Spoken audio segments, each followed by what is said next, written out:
चलें आज हम बात करते हैं दांतों में जमने वाले टॉटर के बारे में, डेंटल प्लाक के बारे में। और इसकी एक बहुत ही मुफीद रेमेडी है, सिर्फ एक माउथ वॉश है, घर पे आप बना सकते हैं। इस माउथ वॉश के इस्तेमाल के बाद ये टॉटर कम हो जाएगा और रेगुलर इस्तेमाल करने पर हमेशा के लिए ख़त्म हो जाएगा।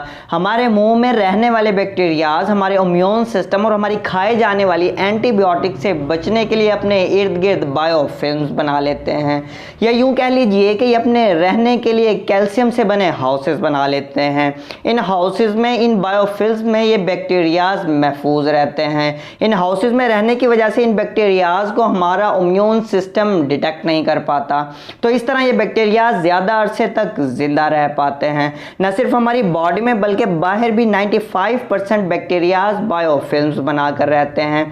अगर आप किसी नदी पर जाएं, वहाँ पर पड़ा हुआ पत्थर उठाएं तो वो बड़ा एक स्लाइमी होता है, हाथ से फिसलता है। तो इसकी वजह यह है कि इसमें बायोफिल्म्स की मौजूदगी को जाहिर करता है। आपको हर जगह बायोफिल्म्स मिलेंगी, ख़ास तौर पर जहाँ पर पानी होगा, जैसा कि आपके सलाइवा में होता है। इन बैक्टीरियाज की नरिशमेंट के लिए पानी और शुगर की बहुत ज़्यादा ज़रूरत होती है।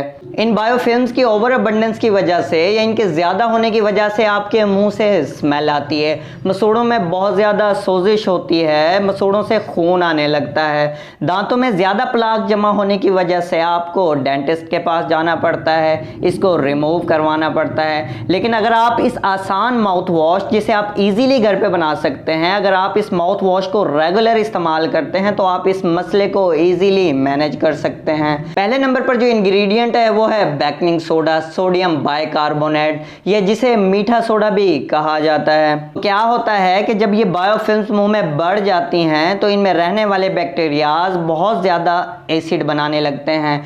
ये आपकी माउथ की पीएच को कम कर देते हैं। माउथ में अगर पीएच कम हो जाती है तो वहाँ डीकैल्सिफिकेशन की वजह बनती है, मतलब कैल्शियम हड्डियों और दांतों से निकलकर सिस्टम में आने लगती है, बॉडी में आने लगती है, और फिर ये बैक्टीरियाज इन कैल्शियम को अपनी हाउसिंग के लिए इस्तेमाल करते हैं।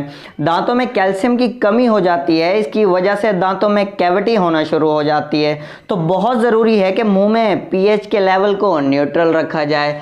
बेकिंग सोडा आपके मुंह में पीएच को इंक्रीज करता है, इसे अल्कलाइन बनाता है, इन बैक्टीरियाज की कॉलोनी को तोड़ता है। नेचुरली आपके सलाइवा में भी सोडियम बाइकार्बोनेट मौजूद होता है। ये कहा जा सकता है कि सोडियम बाइकार्बोनेट या मीठा सोडा का इस्तेमाल कोई साइड इफ़ेक्ट नहीं रखता।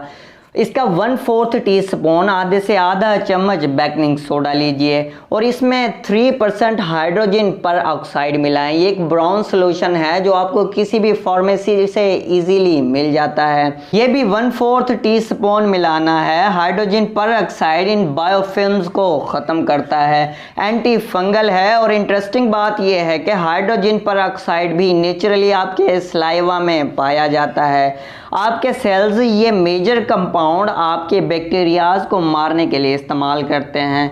तो यहाँ इन्हीं चीज़ों को जो आपके सलाइवा में मौजूद हैं, इनको थोड़ी ज़्यादा मिकदार में डालने की बात की जा रही है। इस बेकिंग सोडा और हाइड्रोजन पर ऑक्साइड, जो दोनों ही आपने 1/4 टीस्पून लिए थे, इनको आधे कप पानी में मिला लें और इसे रोज़ाना नॉर्मल टूथब्रश करने के बाद माउथ वॉश के तौर पर इस्तेमाल करें। 30 सेकंड तक अपने मुंह में रहने दें और फिर थूक दें। इससे आपके दांतों पर टाटर नहीं जमेगा, शाइन वापस आएगी और दांत नॉर्मल रहने लगेंगे। आपकी बैड ब्रेथ, मतलब सांस से बदबू आना भी ख़त्म हो जाएगी। तो ये थी मेरी रिकमेंडेशन डेंटल प्लाक के बारे में। अब तक के लिए इतना ही, मिलते हैं नेक्स्ट वीडियो में। अल्लाह हाफिज़।